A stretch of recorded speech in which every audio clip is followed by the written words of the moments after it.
Hey all welcome back to a new video. ఈరోజు వచ్చేసి day 2 అనమాట. ఈ డే 2 వచ్చేసి మేము షిరిడీలో అయితే ఉండట్లేదు. మేము నాసిక్ అయితే వెళ్ళబోతున్నాము. ఇక్కడ నుంచి షిరిడి నుంచి 3-4 అవర్స్ జర్నీ ఉంటుందంట. సో మేము అక్కడ నాసిక్లో చూడవలసిన ప్లేసెస్ చాలా ఉన్నాయి. అవి ఎప్పటి నుంచో చూడాలనుకుంటున్నారంట మా పిన్ని వాళ్ళు కూడా. అందుకు ఈ రోజు మేము ఇలా ప్లాన్ చేసుకున్నాము. ఇప్పుడు టైం వచ్చేసి 6 అవుతుంది. సో 6:30కి అలాగా ట్యాక్సీ అయితే వస్తుంది. మేము ఆల్రెడీ ముందు రోజే ఇక్కడికి రాగానే ప్యాకేజ్ మాట్లాడుకున్నాం అనమాట. అంటే నాసిక్లో చూడాల్సిన టెంపుల్స్ అవన్నీ కూడా వాళ్ళే తిప్పుతారనమాట. సో అవి ఏమేమి టెంపుల్స్ అంటే ఇప్పుడు మేము వెళ్ళబోతుంది నాసిక్లో ముక్తిధామ్, త్రయంబకేశ్వర్, పంచవటి, కపిలేశ్వర్ మందిర్, రామ్కుంద్, త్రివేణి సంగం, వాణిమాత టెంపుల్, కాలారం, గోరారం అంట. సో ఇవన్నీ ప్లేసెస్ మేమైతే ఈరోజు ఎక్స్ప్లోర్ చేయబోతున్నాము. సో మాతో పాటు మీకు కూడా అంతా నేను చూపించాలనుకుంటున్నాను. సో ఎక్కడైతే మ్యాక్సిమం కవర్ చేయగలనో నేను అంతా చూపిస్తా. కొన్ని చోట్ల ఫోన్స్ ఎలా లేకపోతే నేనేం చేయలేను మరి. సో నిన్నైతే డే 1 షిరిడీలో ఎలా స్పెండ్ చేసాము అదంతా కూడా ముందు బ్లాగ్లో నేను ఆల్రెడీ మొత్తం చూపించాను.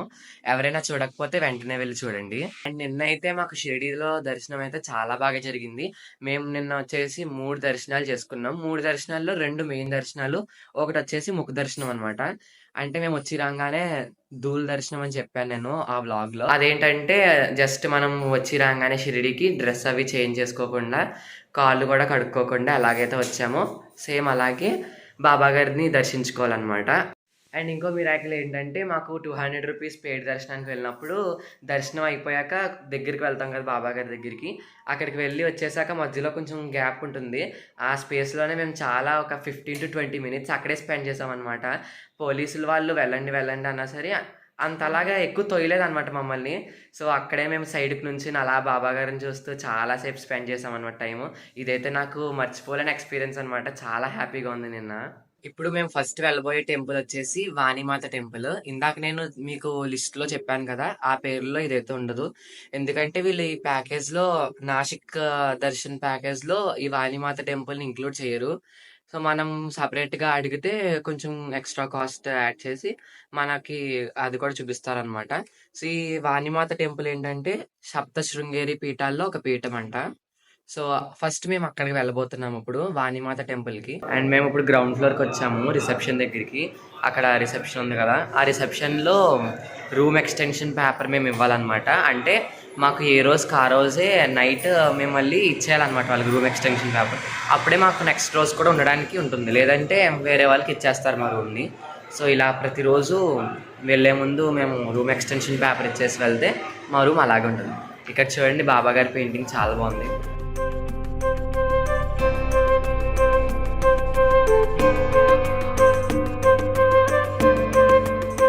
అండ్ ఇప్పుడు టెంపరేచర్ వచ్చేసి బయట 15 degrees ఉంది షిరిడీలో మార్నింగ్.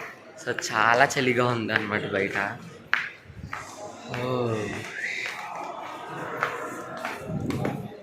మొన్నటిదాకా అయితే మేము రాకముందు 13-12 degrees కూడా ఉన్నదంట.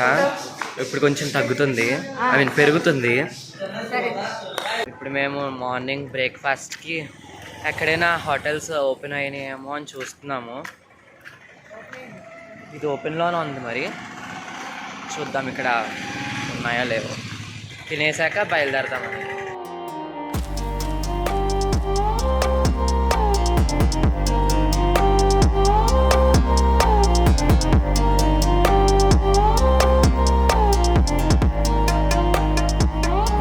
మార్నింగే లైట్గా ఉంటుందనేసి ఇడ్లీ తినేసాము. ఇడ్లీ తిన్నాక ఒక కప్ కాఫీ తాగేసి మా జర్నీని అయితే స్టార్ట్ చేసేసాము.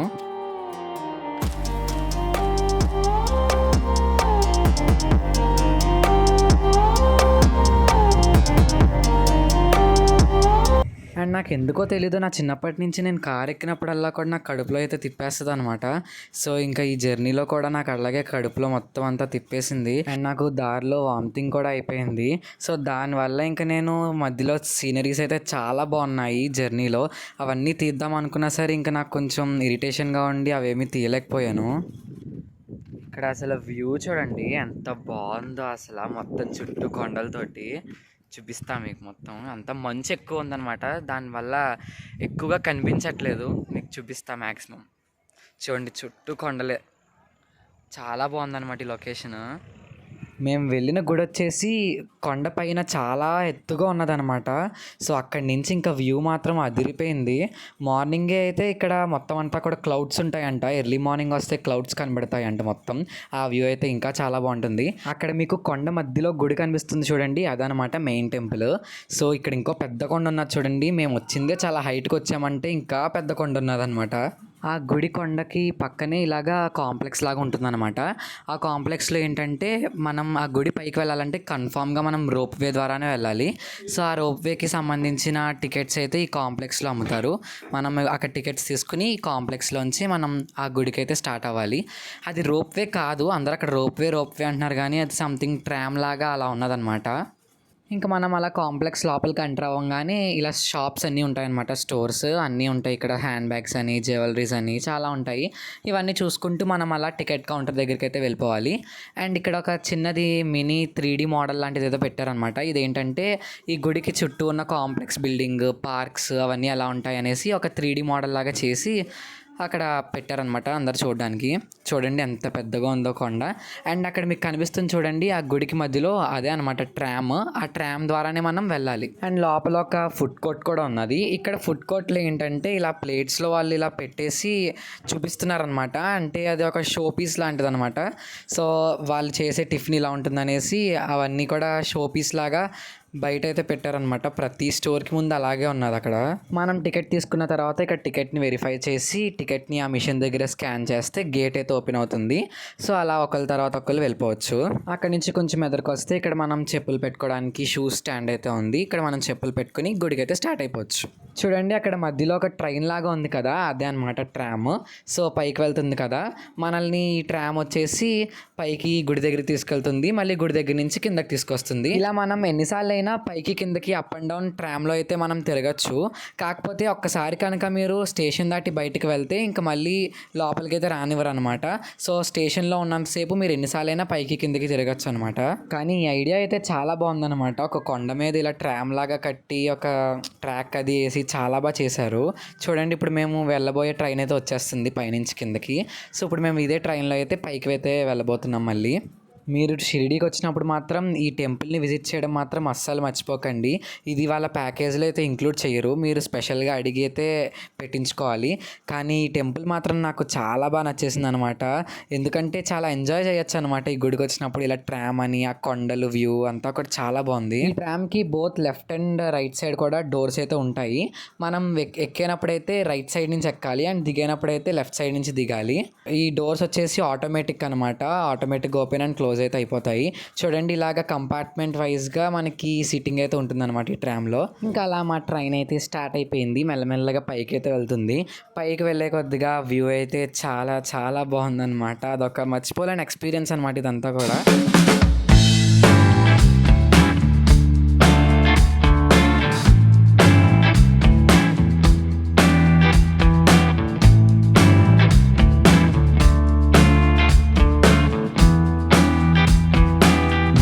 గుడికి అయితే వచ్చేసాము. ఇలా మెట్లు ఎక్కేసి కొంచెం పైకి వెళ్తే గుడి అయితే వచ్చేస్తుంది. అండ్ ఇక్కడ లిఫ్ట్ ఫెసిలిటీ కూడా ఉన్నది.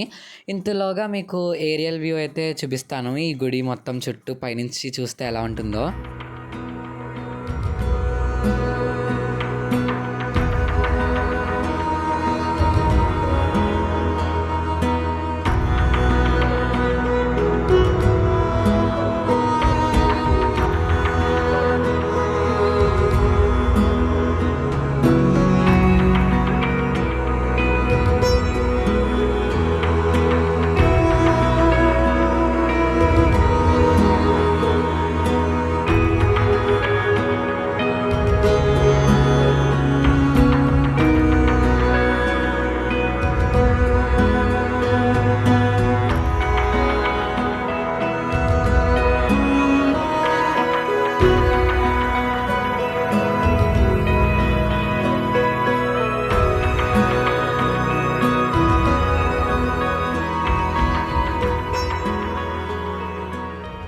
చూసారా అసలు డ్రోన్ వ్యూ అయితే చాలా బాగుంది కదా. సో పైనుంచి అదంతా కొండలు సీనరీస్ అయితే చాలా బాగున్నాయి. అండ్ ఇంకా మేము లోపలికి అయితే వెళ్ళిపోయాము. లోపల క్రౌడ్ చూడండి ఎంత ఉందో. మేము తీసుకున్నది స్పెషల్ టికెట్ అనమాట. స్పెషల్ టికెట్కి ఇంత క్రౌడ్ ఉన్నది. అండ్ నార్మల్ ఫ్రీ దర్శనానికి అయితే ఇంకా చాలా చాలా క్రౌడ్ ఉన్నది అనమాట. వాళ్ళైతే కొన్ని అవర్స్ నుంచి అయితే వెయిట్ చేస్తున్నారు. సో ఈవిడే అనమాట సప్తశృంగి రేణుకామాత. ఫైనల్లీ దర్శనం అయిపోయాక ఇక్కడ బయట ప్రసాదం కౌంటర్లో ప్రసాదం అయితే తీసుకున్నాము. ఈ ప్రసాదంలో అయితే మనకి లడ్డు అయితే ఇచ్చారు. చాలా బాగుంది నేతితో. చూడండి ఈ క్యూ అంతా కూడా ఫ్రీ దర్శనం క్యూ అనమాట. చూడండి ఎంతమంది జనం ఉన్నారో. వీళ్ళందరూ కొన్ని గంటల నుంచి అయితే వెయిట్ చేస్తున్నారు. సో మీరు ఎప్పుడైనా ఇక్కడికి వచ్చినప్పుడు మాత్రం నా సజెషన్ ఏంటంటే స్పెషల్ దర్శనం టికెట్ తీసుకోవడమే బెస్ట్ డబ్బులు పెట్టి. ఎందుకంటే ఫ్రీ దర్శనానికి కనుక వస్తే టైం అంతా మీకు అక్కడే వేస్ట్ అయిపోతుంది. అండ్ ఇంకా మాకు దర్శనం అయిపోయాక మళ్ళీ మా ట్రామ్ కోసం అయితే వెయిట్ చేస్తున్నాము. సో ట్రామ్ వచ్చి రాగానే మళ్ళీ ట్రామ్ ఎక్కేసి కిందకి వెళ్ళిపోవడమేనమాట. ఇక్కడ మనం ఏ గుడికి వెళ్ళినా సరే ఎక్కువగా మనకి దొరికేది కోవా అని అనుకుంటా. ఎందుకంటే ప్రతి గుడి బయట కూడా కోవా అయితే చాలా ఎక్కువగా అమ్ముతున్నారనమాట. చూడండి ఎన్ని కోవా స్టాల్స్ ఉన్నాయో మొత్తం. అండ్ ఈ కోవా టేస్ట్ కూడా ఒక్కొక్కరి దగ్గర ఒక్కోలాగా అయితే ఉన్నది. కానీ ఒకళ్ళ దగ్గర అయితే మేము కొనుక్కున్నాము. చాలా బాగుంది అక్కడైతే టేస్ట్. చూడండి అసలు 5 6 ఉన్నాయి మొత్తం వరుసగా కోవా స్టాల్స్. ప్రతి ఒక్కళ్ళు కోవా కలాకండ్ ఇవే అమ్ముతున్నారనమాట. అండ్ అలా వెళ్తున్న ప్రతి ఒక్కరికి కోవా పీస్ అయితే ఇస్తున్నారనమాట టేస్ట్ చేయమని. అండ్ గుర్తుపెట్టుకోండి మళ్ళీ మీరు బయటకు వస్తున్నప్పుడు ఆ టికెట్ని అయితే చూపించాలన్నమాట. అవుట్ స్కాన్ చేస్తారు ఇక్కడ మళ్ళీ. ఒకవేళ మీరు టికెట్ని మిస్ చేసుకుంటే మళ్ళీ వీళ్ళు ఫైన్ ఏదో కట్టించుకుంటారు నాకు తెలిసి. సో టికెట్ అయితే కన్ఫామ్గా మీ దగ్గర ఉంచుకోవాలి. టికెట్ని పాడేయకుండా మళ్ళీ వచ్చినప్పుడు కూడా రీస్కాన్ చేస్తారనమాట. మేము ఇంకా అలా కొండ కిందకి దిగాక కొన్ని కిలోమీటర్స్ అయితే ట్రావెల్ చేసాము. ఆ తర్వాత మాకు ఇంకా ఇక్కడ ఒక చిన్న షాప్ అయితే కనబడింది. అప్పుడు దాకా మాకు తినడానికి అయితే ఏమీ కనిపించలేదు. ఇక్కడ కొంచెం వడాపావ్ ఏదో బాగుంటుందంటే డ్రైవర్ అలా పక్కన ఆపాడు. సో ఇక్కడ వడాపావ్ అయితే తినడానికి అయితే వచ్చాము. అండ్ ఇక్కడ పక్కన చూడండి పుష్ప పోస్టర్ అయితే ఉన్నది. ఇది చూడంగానే నాకు చాలా చాలా హ్యాపీ అనిపించింది. ఎందుకంటే మన తెలుగు యాక్టర్ వేరే స్టేట్లో ఇంత పేరు సంపాదించుకుని ఇంత పాపులర్ అయ్యారు కదా. ఇంకా ఆ విషయంలో అయితే మనం చాలా ప్రౌడ్గా ఫీల్ అవ్వాలి. అండ్ ఇంకా ఇక్కడ వడాపావ్ అయితే తయారు చేస్తున్నారు. వడాపావ్ అంటే ఏం లేదు, 2 బన్స్ మధ్యలో ఆలు బోండా లాంటిది అయితే పెడతారనమాట. మన ఆంధ్రాలో ఇడ్లీ సాంబార్ దోశ ఇవన్నీ ఎలాగైతే ఫేమస్, ఇక్కడ మనకి మహారాష్ట్రలో ఈ వడాపావ్ అనేది అంత ఫేమస్ అనమాట. ఇప్పుడే మేమైతే నాసిక్ అయితే వచ్చేసాము. పంచవటి అన్న ప్లేస్కి అయితే వచ్చాము. సో ఇప్పుడు మేము వెళ్ళాలనుకున్న ప్లేస్కి ఆటోలో వెళ్ళాలట. సో ఇప్పుడు మేము వచ్చేసి పంచవటి అన్న ఒక ఏరియాకి అయితే వచ్చాము. ఈ ఏరియాలో మొత్తం 9 ప్లేసెస్ అయితే ఉంటాయంట. 9 ప్లేసెస్ ఏంటనేది నేను ఎక్స్ప్లోర్ చేశాక మీకు చెప్తాను. అవన్నీ ఎక్స్ప్లోర్ చేయడానికి మాకు ట్యాక్సీ ఉంది కదా, అందులో అయితే రాదంట. ఇక్కడ ఆటోలో తిరగాలంట ఇక్కడ లోకల్లో. సో అందుకనేసి ఇప్పుడు ఒక ఆటో అయితే ఎక్కాము.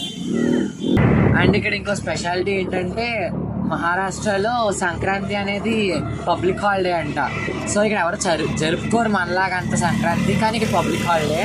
పైగా ఇంకోటి ఏంటంటే ఇక్కడ ఎక్కడ చూసినా సరే గాల్లో కైట్స్ ఎగరేస్తున్నారు అనమాట.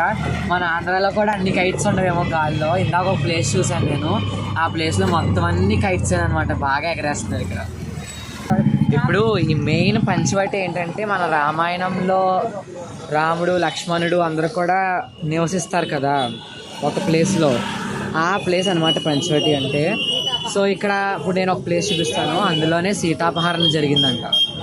ఈ ప్లేస్ ఏదైతే ఉందో ఇక్కడే సీతాదేవిని అపహరించారంట రావణాసుడు వచ్చి. సో ఇక్కడ మనకైతే సీతాదేవి విగ్రహము రావణాసుడి విగ్రహము అవి కొన్ని విగ్రహాలు అయితే పెట్టారు. ఆ సీతాపహరణ జరిగిన ప్లేస్ పక్కనే ఇక్కడ లంబే హనుమాన్ మందిర్ అని హనుమంతుడి గుడి అయితే ఉంటుంది. ఈ గుడి వచ్చేసి ఎప్పుడో కొన్ని వేల సంవత్సరాల క్రితం ఇక్కడ హనుమంతుడైతే వెలిసారంట స్వయంభూ కింద. సో ఈ టెంపుల్ కూడా చాలా చాలా ఫేమస్ టెంపుల్. లోపల మాకు వీడియో తీసుకోవడానికి ఇంకా అలో లేదనేసి నేను ఇక్కడ దాకానే షూట్ చేశాను వీడియోని. ఈ టెంపుల్ కూడా చాలా బాగుంది, ఇది కూడా ఎక్స్ప్లోర్ చేయాలి. ఇప్పుడు మీరు ఈ వీడియోలో చూస్తున్న మర్రి చెట్లు వచ్చేసి ఎప్పుడో కొన్ని వేల సంవత్సరాల క్రితం అక్కడ పెరిగినవి అనమాట. ఈ ఊరు పంచవటి అనే పేరు రావడానికి గల కారణం ఏంటంటే పంచ అంటే 5, వటి అంటే వృక్షాలు, 5 వృక్షాలు ఉన్న ప్రదేశం అని అర్థం. అందుకే దీనికి పంచవటి అన్న పేరు వచ్చింది. అలాగే సీతారాముల వారు నివసించిన ప్రదేశం కూడా ఈ పంచవటి. ఇలా ఇక్కడ ప్రతి మర్రి చెట్టు పైన వాటి యొక్క నెంబర్స్ అయితే వేశారు. దీని తర్వాత మేము సీతా గుహకైతే వెళ్ళాము. ఈ సీతా గుహలో సీతమ్మ వారు నివసించారనేసి ఇక్కడ ఉన్న వాళ్ళందరికీ కూడా నమ్మకం అంట. అలాగే ఈ సీతా గుహ వచ్చేసి తప్పనిసరిగా విజిట్ చేయాల్సిన ప్లేస్ అనమాట పంచవటిలో. ఆ ఎక్స్పీరియన్స్ అయితే చాలా బాగుంది. లోపల చిన్న చిన్న గుహలు ఉంటాయన్నమాట.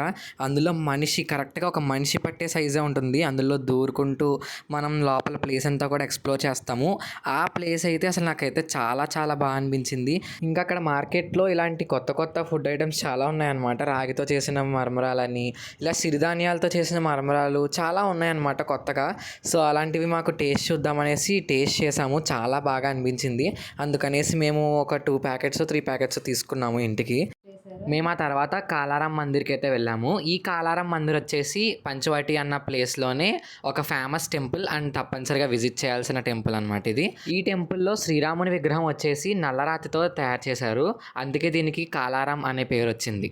ఈ టెంపుల్ని 1780లో సర్దార్ రంగారావు ఓదేకర్ అన్న ఆయన నిర్మించారు. అలాగే ఈ టెంపుల్ని నిర్మించడానికి సుమారుగా 12 సంవత్సరాలు పట్టిందంట. అండ్ అలాగే రామ్సేస్ కొండల నుంచి తెచ్చిన నల్లరాళ్లతోటి ఈ ఆలయం మొత్తం కూడా నిర్మించారంట. ఈ ఆలయ నిర్మాణానికి దాదాపుగా 2000 మంది కార్మికులు అయితే పాల్గొన్నారంట. ఈ టెంపుల్లో మనకి శ్రీరాముడు, సీతాదేవి, లక్ష్మణుల విగ్రహాలు అయితే ఉంటాయి. ఇక్కడ ప్రతి సంవత్సరం చైత్రమాసంలో జరిగే శ్రీరామనవమి ఉత్సవాలు అయితే చాలా వైభవంగా అయితే చేస్తారు ఇక్కడ. ఈ ఆలయం సుమారు 70 అడుగుల ఎత్తులో ఉంది. అలాగే దీని శిఖర భాగం 32 టన్నుల బంగారంతో పూతపోసి ఉన్నది. చూశారు కదా, పైనంతా కూడా ఉన్నది బంగారం అనమాట. చాలా బాగుంది. లోపలైతే అసలు దేవుడిని చూస్తుంటే 2 కళ్ళు సరిపోవు, అసలు అంత బాగున్నది. మేము వెళ్ళినప్పుడు ఈ టెంపుల్లో అయితే చాలా రష్ అయితే ఉంది. మీకు దేవుడిని చూపించాలనేసి నేను ఎంతో ప్రయత్నించి దేవుడిని కూడా తీశాను. చూడండి, అసలు ఈ టెంపుల్ యొక్క ఆర్కిటెక్చర్ కానీ అంతా ఎంత బాగుందో అసలు నమ్మలేకపోతున్నాం అనమాట. మొత్తం ఈ టెంపుల్ని రాతితో కట్టారు అని అంటే. ఈ గుడి చుట్టూ విశాలమైన ప్లేస్ అయితే చాలా ఉంది.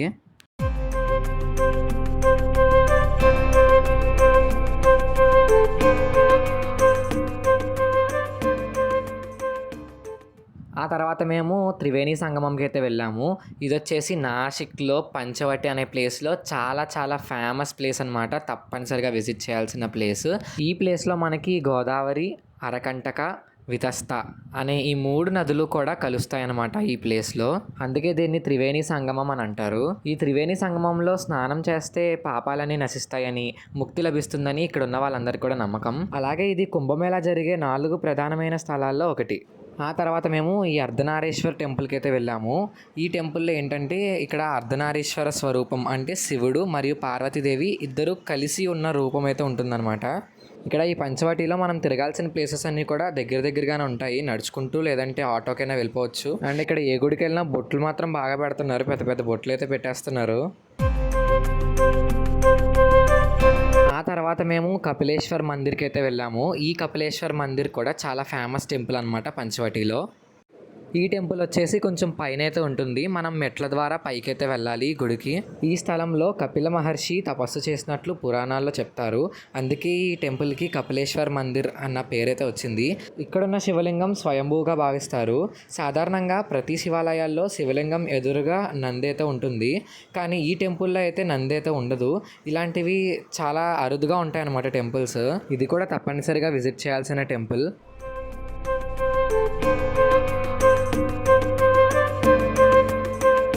ఆ తర్వాత మేము త్రయంబక్కి అయితే వెళ్ళిపోయాము. త్రయంబక్కి రీచ్ అయినప్పటికీ కొంచెం నైట్ అయితే అయిపోయిందనమాట. త్రయంబక్ కూడా చాలా చాలా ఫేమస్ టెంపుల్ అనమాట. భారతదేశంలో ఉన్న 12 జ్యోతిర్లింగాల్లో ఇది కూడా ఒక టెంపుల్. ఇక్కడ మాకు త్రయంబక్లో నచ్చని విషయం ఏంటంటే ఇక్కడ టికెట్ కౌంటర్ అనేది ఎక్కడుందో మాకు అసలు అర్థం కాలేదన్నమాట. సో ఎవరైనా గుడి దగ్గరే టికెట్ కౌంటర్ అనేది పెట్టుకుంటారు. కానీ ఇక్కడ మాత్రం గుడి ఒక చోట ఉంది, టికెట్ కౌంటర్ వేరే చోట ఉన్నదన్నమాట. సో మేము అక్కడ ఉన్న వాళ్ళందరినీ అడిగితే ఒక్కొక్కళ్ళు ఒక్కో డైరెక్షన్ అయితే చెప్పారు. ఎవరికీ తెలియలేదు అసలు. సో అలా చాలా కన్ఫ్యూజ్ అయిపోయామన్నమాట టికెట్ కౌంటర్ కోసం. అండ్ ఎవరైనా త్రయంబక్కి వచ్చే వాళ్ళకి నేను చెప్పేది ఏంటంటే, మీరు వచ్చే ముందే ఇక్కడ త్రయంబక్లో ఆన్లైన్లోనే మనకి టికెట్స్ అయితే అవైలబుల్గా ఉంటాయన్నమాట. మనం ఇంటి దగ్గర నుంచే లేదంటే మనం రూమ్ దగ్గర నుంచే మనం టికెట్స్ని బుక్ చేసుకుని డైరెక్ట్గా దర్శనానికి అయితే వెళ్ళిపోవచ్చు. అది మాకు తెలియక అక్కడ ఉండి మొత్తం టికెట్ కౌంటర్ కోసం మొత్తం వెతికేసుకున్నాం అనమాట. నేను ఇచ్చే సజెషన్ ఏంటంటే ఇక్కడికి మనం దర్శనానికి వచ్చినప్పుడు పెయిడ్ దర్శనం తీసుకుంటేనే బెస్ట్, కొంచెం డబ్బులు ఎక్కువైనా. ఎందుకంటే ఫ్రీ దర్శనానికి వెళ్తే మీకు చాలా టైం వేస్ట్ అయితే అయిపోతుంది అనమాట. ఇక్కడే ఉండిపోతారు, ఇంక వేరే వేరే ప్లేసెస్కి వెళ్ళడానికి కూడా సరిపోదు టైము. ఇంతకీ ఇక్కడ జోక్ ఏంటంటే మేము పెయిడ్ దర్శనం తీసుకున్నా సరే మాకు దర్శనానికి 3 hours అయితే పట్టింది. స్టార్టింగ్లో కొన్ని లైన్స్ చాలా ఫ్రీగా అయితే మూవ్ అయిపోయినాయి. దాని తర్వాత కొంచెం లోపలికి వెళ్ళేసరికి మొత్తం ఇంకా లైన్స్ అన్నీ అయితే ఆగిపోయినాయి అనమాట. కొన్ని అవర్స్ అక్కడే అదే లైన్లో అలాగే కూర్చున్నాము. ఈ త్రయంబక్ టెంపుల్లో శివుడు 3 ముఖాలతో దర్శనమిస్తాడని శాస్త్రాలు చెబుతాయి. అందుకే దీనిని త్రిముఖేశ్వర ఆలయం అని కూడా అంటారు. ఈ 3 ముఖాలు బ్రహ్మ, విష్ణు, శివుణ్ణి సూచిస్తాయని నమ్మకం. ఈ ప్లేస్ లో ఇంకో స్పెషాలిటీ ఏంటంటే ఇక్కడే గోదావరి నది కూడా పుట్టింది. గోదావరి నదిని దక్షిణ గంగా అని కూడా పిలుస్తారు. ఇక్కడ ఉన్న కుశావర్త కుండం అనే పవిత్ర కుండంలో స్నానం చేస్తే పాపాలు తొలుగుతాయని నమ్ముతారు. ఇది చాలా ఏన్షియంట్ టెంపుల్. ఈ టెంపుల్ ని 18th centuryలో పేష్వా బాజీరావ్ II అనే ఆయన ఈ ఆలయాన్ని నిర్మించాడని హిస్టరీ అయితే చెప్తుంది. ఈ గుడిలో జరిగే ముఖ్యమైన పూజలు ఏంటంటే రుద్రాభిషేకం, మహామృత్యుంజయ హోమం, లఘురుద్ర పూజలు. ఈ పూజలు చేయించుకోవడానికి దేశం నలుమూలల నుంచి భక్తులు వస్తూ ఉంటారు. చెప్పాను కదా, ఇంకా లోపలికి వెళ్ళాక లైన్ అయితే ఆగిపోయింది. ఇలా మాకు 3 hours అయితే టైం పట్టింది లోపలికి వెళ్ళి దర్శనం చేసుకోవడానికి. చాలా స్లోగా అయితే లైన్ అయితే కదులుతుంది. ఇలా కూర్చోడానికి ప్రతి లైన్లో ఉంది కాబట్టి సరిపోయింది, లేదంటే అంతసేపు నుంచోవాలంటే ప్రతి ఒక్కళ్ళు ఓపిక అయితే నశిస్తుంది. అండ్ అక్కడ మాతో మాట్లాడుతున్నారు కదా ఒక బామ్మగారు, పక్కన తాతగారు, వాళ్ళైతే గుజరాతీ బ్రాహ్మిన్స్ అంట. వాళ్ళైతే మన ఇండియాలో ఉన్న 12 జ్యోతిర్లింగాలని దర్శనం అయితే చేసుకుంటున్నారంట. ఇదే లాస్ట్ జ్యోతిర్లింగం అంట త్రయంబకేశ్వర్. ఇది చూస్తే మొత్తం 12 జ్యోతిర్లింగాలు దర్శనం పూర్తవుతుందంట వాళ్ళకి. అది విని నాకు చాలా హ్యాపీగా అయితే అనిపించింది. చూడండి, ఇలాగే 3 hours చాలా స్లోగా అయితే లైన్ అయితే కదులుతుంది. ఇంకా అందరూ ఎవరి ప్లేసుల్లో వాళ్ళైతే కూర్చున్నారు. ఇంకా చిన్నపిల్లలు కానీ వాళ్ళందరూ అయితే బాగా ఏడుస్తున్నారనమాట. మరి ఈ టెంపుల్లో ఎప్పుడు ఇలాగే ఉంటుందా, లేదంటే మేము వెళ్ళినప్పుడే కొంచెం రష్ ఎక్కువ అయ్యి ఇలా ఉన్నదో మాకైతే తెలియలేదు. మేము ఇంకా లంచ్ కూడా సరిగ్గా చేయలేదు కదా, మధ్యాహ్నం వడాపావ్ లాంటివి తిన్నాము. సో దానివల్ల కూడా కొంచెం ఆకలి అయితే బాగా వేసింది మాకు. ఇంకా ఎంత ఆకలైనా సరే ఎంత దూరం వచ్చాక దర్శించుకునే వెళ్ళాలి కాబట్టి మేము ఇంకా ఆ శివుడిని స్మరించుకుంటూ అదే లైన్లో అలా ఎదరికైతే వెళ్ళిపోయాము. కానీ ఈ టెంపుల్ మాత్రం చాలా బాగుంటుంది. లోపల ఆర్కిటెక్చర్ కానీ చాలా ఒక ఏన్షియంట్ టెంపుల్ కాబట్టి మొత్తం రాతితో చేసిన టెంపుల్ చాలా బాగుంటుంది. కన్ఫామ్గా విజిట్ చేయాల్సిన టెంపుల్ ఇది. ఒక 2 hours అలా లైన్ స్లోగా మూవ్ అయ్యాక ఇంకా లాస్ట్ 1 hour మాత్రం కొంచెం ఫాస్ట్గా అయితే మూవ్ అయిందనమాట లైన్. ఈ లైన్స్లోంచి మనం ఫ్రీగా ఉంటే వితిన్ 10 minutesలో దర్శనానికి వెళ్ళిపోవచ్చు. ఆ 10 minutesలో అయిపోయే దర్శనం మాకు ఏకంగా 3 hours పట్టింది. ఇంకా నేను ఇక్కడ బయట మాత్రమే వీడియో తీశాను. ఇక్కడ లోపల శివలింగం ఎలా ఉంటుందంటే కొంచెం లోపలికి ఉన్నట్టుగా లోతుగా ఉంటుంది అనమాట లింగం. దానిపైనే అద్దం ఉంటుంది. ఆ అద్దంలోంచి చూసి శివలింగాన్ని అయితే మనం దర్శించుకోవాలంట. త్రయంబక్లో శివలింగం క్రమంగా నీటిలో మునిగిపోతున్నట్లు కనిపిస్తుందంట. ఇది కాలచక్రానికి సంకేతంగా భావిస్తారు. త్రయంబక్ టెంపుల్ ఒక డివోషనల్ టెంపుల్ మాత్రమే కాదు, మన భారత సంస్కృతి పురాణాల గొప్పతనం గుర్తు చేసే ప్రదేశం కూడా. అలా ఇంకా మేము మళ్ళీ షిరిడీకి అయితే బయలుదేరిపోయాము. షిరిడీకి వెళ్ళే దారిలో ఇక్కడ ఒక దాబా అయితే ఉంది. ఆ దాబాలో మసాలా పాపడ్ అండ్ కొన్ని రోటీస్, ఒక కర్రీ అయితే ఆర్డర్ చేసుకుని తినేసాము. అప్పటికే టైం చాలా లేట్ అయిపోయింది. ఇంకా అక్కడ దాబాలో కూడా పెద్ద ఐటమ్స్ అయితే ఏమీ లేవు, ఇవే ఉన్నాయి. ఇంకా అందుకే ఇవే ఉన్న వాటితో అడ్జస్ట్ అయిపోయి తినేసాము.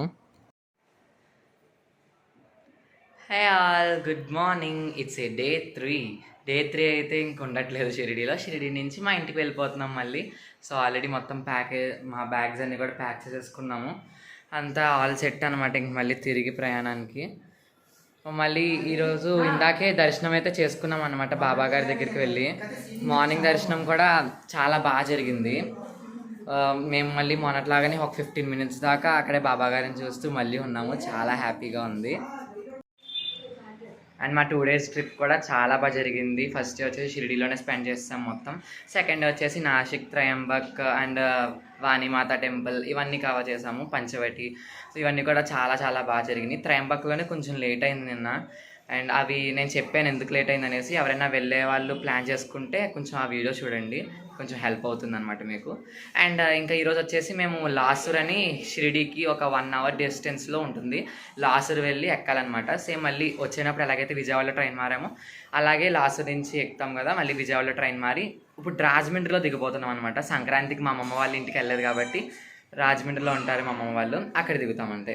సో ఇంకా అదంతా నేను చూపించాలనుకోవట్లేదు, ఇప్పటికే లాంగ్ వీడియో అయిపోయి ఉంటుంది నాకు తెలిసి. ఇలాంటి మంచి మంచి వీడియోస్ ఇంకా మీకు కావాలి అని అనుకుంటే శ్రీతనన్ హాసన్కి సబ్స్క్రైబ్ చేసుకోండి అండ్ ఈ వీడియోని లైక్ చేయండి, మా కోసం ఒక మంచి కామెంట్ని రాయండి and stay tune to Sritanan Hasan. Bye. మా పిన్ని అండ్ బాబాయ్ గారు కూడా బాయ్ చెప్తున్నారు. ఇంకా మళ్ళీ మేము తిరిగి ప్రయాణానికి స్టార్ట్ అయిపోయాము. Hi, we had a fantastic journey with Baba here in Shirdi. ఇంకా అలా సరదాగా మా బాబాయ్ గారి చేత చెప్పించాను. ఇంకా మళ్ళీ నెక్స్ట్ వీడియోలో మేము ముందు ఉంటాను. Until then bye bye. Subscribe to Sritanan Haasan.